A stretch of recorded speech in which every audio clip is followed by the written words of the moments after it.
Let us talk for more, and let us now ask someone who is not even someone and is not even who, but rather something and what. Yet it turns out to be, in some cases, way more reasonable than the human intellect. Well, in most cases, to say the truth. Artificial intellect, our deus ex machina, ChatGPT answers a question. I will ask our ChatGPT a question, and then I will ask a question to you, sir, if that is all right and you're happy to comment. Sure. All right, thank game. you. So our question was, what will happen if Ukraine is removed from the world food market? ChatGPT answers. If Ukraine were to be removed from the world food market, it would have several potential consequences, both for Ukraine itself and for the global food market. First, global food supply. Ukraine is one of the world's largest exporters of agricultural products. Its removal from the world food market could lead to a decrease in global food supply, especially for commodities like grain. This could potentially contribute to food price increases and supply disruptions in various regions that rely on Ukrainian exports. And number two, rise in food prices. The reduction in global food supply due to Ukraine's absence could lead to higher food prices worldwide. Countries that heavily rely on Ukrainian agricultural products may experience shortages, leading to increased costs for consumers. Well, my question is, those coulds and woulds and mays, this is just a virtual expert. And these are actually wills, right? I mean, it will happen. It will inevitably happen to the market. The prices will soar if one of the largest players just leaves the table. Is that the case? Yeah, I mean, I would caveat it a bit, just in the sense of we have seen, again, there's a question of, does this mean no exports out of Ukraine or diminished exports? So, the current situation, I think, is a perfect case in point. We do see, prices at again, what I would consider pre-war levels, more reasonable levels, but still high. They aren't spiking like they were 12 months ago, but you can see just with over the last 2 weeks, it doesn't take much to get the markets reacting to bombings of river port facilities, bombings of the Odessa port facilities. So the world is very much concerned about it. So I think the worrisome thing is that ChatGPT sounds like they could replace me ultimately, because I don't think my answer would be that different. No way, what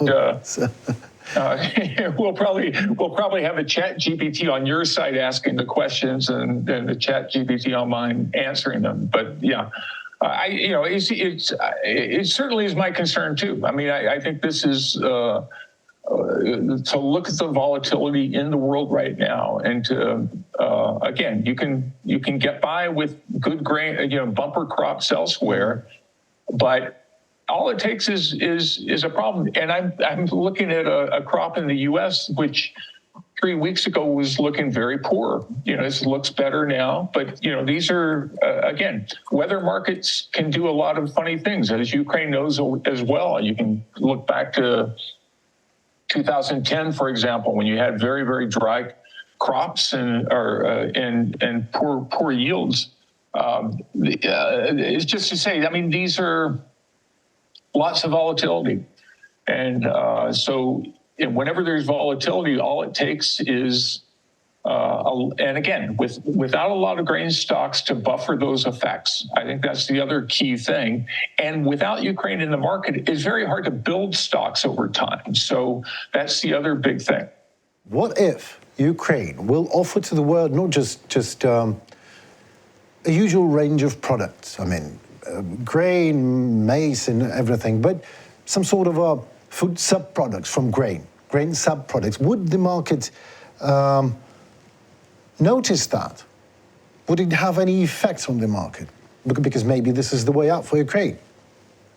Yeah, it's tough, I think, with value-added products, just because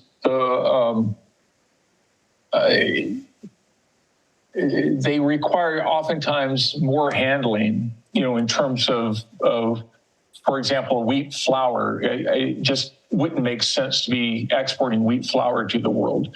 Vegetable oil, of course, sunflower oil, you did in the past, although, interestingly, in 2022, or after the war started, a lot more sunflower seed was exported to places like Bulgaria that ended up processing a lot of that seed.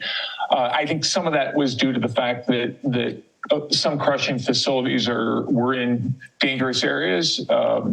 And I've heard, you would know better, but there may be labor issues as well, just in the sense of finding enough people to operate facilities early on, particularly early on in the war.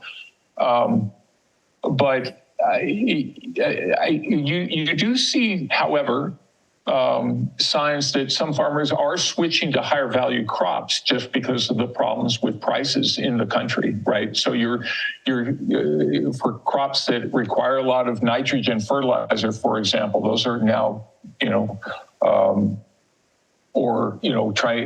trying to get imported fertilizers certainly are also very costly because it's the same issue in reverse from trying to export something. Importing costs are expensive as well. But if you look at the overall profitability of individual crops, at least what I'm seeing and what economists within your country are reporting to me is that there has been some switching to sunflower and rapeseed and some of the other oilseed crops, which are a little more profitable. So, that happens the world over, but I'm not sure, for example, just saying, well, let's export higher value crops would necessarily, or higher value and more processed products would necessarily be an answer here in the short run.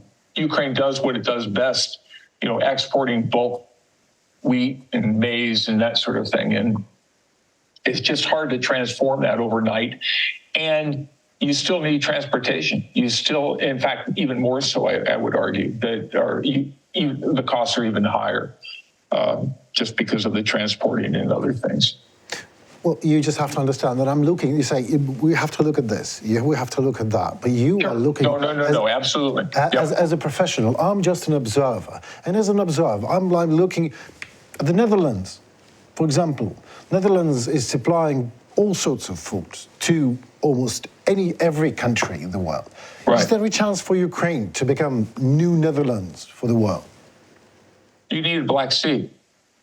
Just like they have, that's the problem. That's the problem, is that it doesn't, you're talking about Netherlands, you're not talking about a landlocked, essentially landlocked, that's the real tragedy here with taking one of the greatest resources Ukraine has, apart from its people and its land.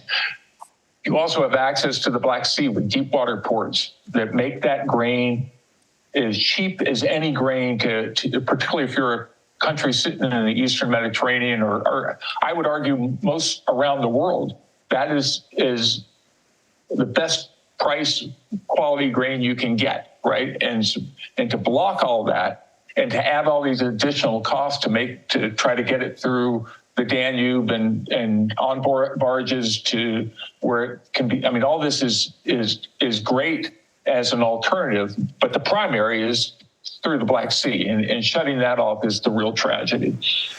Well, the primary is just missing for the moment. Let's hope something will change in the nearest future.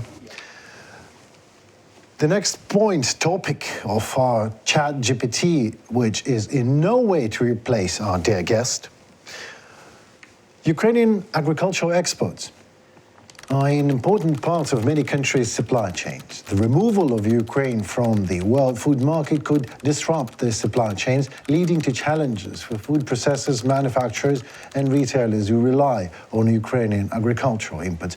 But my question is, the whole world relies on Ukrainian agricultural inputs. So maybe the world has to do something about it right now?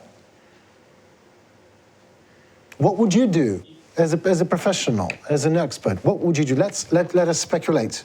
Let us just a short minute off for speculation. What would you do if you would have a power to change the situation? Of course, I'm not talking about the grain of the Black Sea grain deal.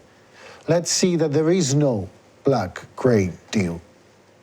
Black Sea grain. Yeah, taking the obvious ones off the table of the war or anything like that. I mean, then you're talking about investments in alternative ways of shipping. I think storage, helping with storage facilities would be important.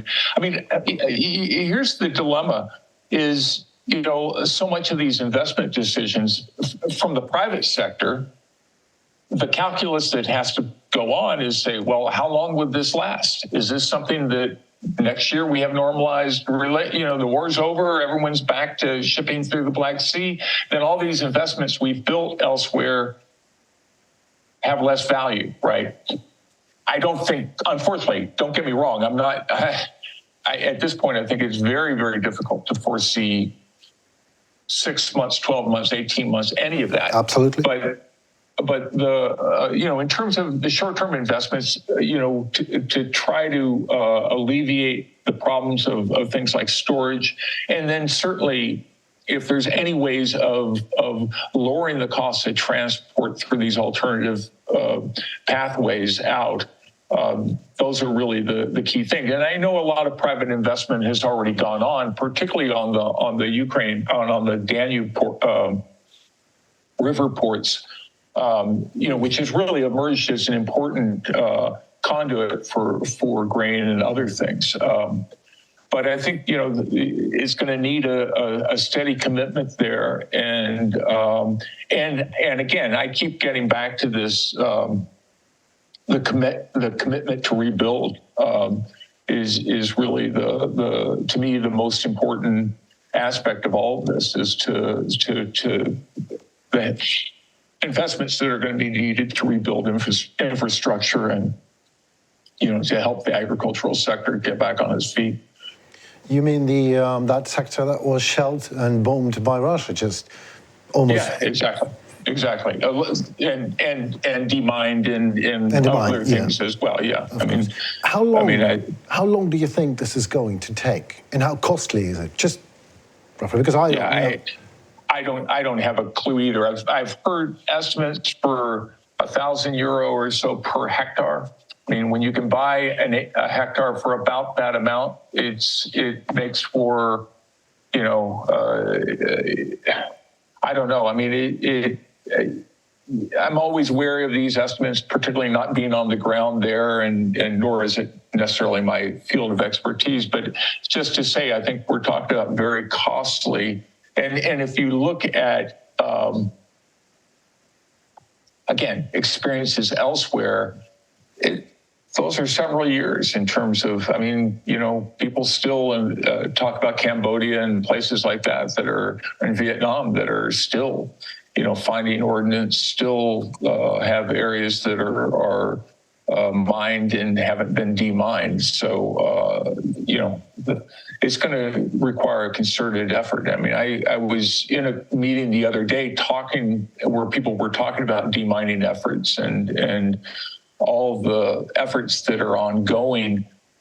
But again, to me, this is just starting. This is really going to have to be a major investment over time to ensure that to bring these lands back into production. Thank you very much, sir. Shift in trade dynamics is another topic that bothers our ChatGPT experts. All the agricultural exporting countries might try to fill the gap left by Ukrainians' absence, potentially leading to shifts in global trade dynamics. This could result in increased competition among other major agricultural exporters, potentially affecting global trade agreements and negotiations. Now, that is an interesting point. Which countries could that be, you think? Do you think that Russia can be that? New post-war Russia, for example? Well, I think there's no question, whenever there's disruptions in supplies, and again, I would argue that's true with droughts and other things, that trade patterns change. Look at the trade war between U.S. and China, very disruptive. The U.S. had been supplying about half the soybeans that China imports annually. When that trade war happened, all that trade pretty much shifted to Brazil. Brazil. And yet 2 years later, it was normalized again. I mean, Brazil's market share has increased. I think it would have increased anyway, but that certainly was an impetus to import more from Brazil. And so those are the sorts of things you worry about, I guess, with longer term grain agreements and things like that between countries. Again, Russia is, as you had mentioned earlier in the show, active about cultivating trade relationships with sub-Saharan Africa and other sorts of things. But again, don't get me wrong. I think what's, to me, when people ask me, so let me stop. Let me just say this. When people have asked me, well, shouldn't countries be diversifying? And just by saying, okay, well, we can't depend on the Black Sea because it's so volatile. You may, and I keep reminding, look, this is cheap grain, and for the most part, you look at countries like Egypt, they are buying week to week. This isn't something that they're committing for a year in advance to buy grain from Ukraine and Russia. They're buying week to week. They're looking for cheap.